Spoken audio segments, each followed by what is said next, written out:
Sa nag-obili ng mga kagaling na utos sa turo ni Jesus na Panginoon natin at Diyos, ipahayag natin ng lakas, no?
Pagkalooban ng kapayapaan araw-araw, iligtas sa kasalanan at ilayo sa lahat ng kapahamakan.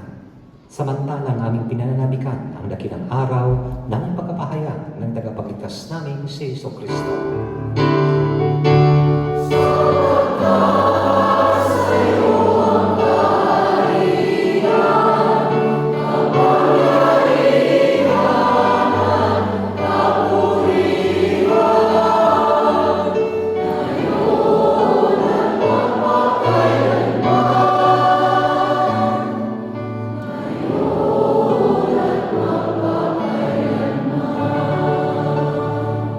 Panginoong Jesucristo, sinabi mo sa iyong mga apostol, kapayapaan ang iniiwan ko sa inyo, ang aking kapayapaan.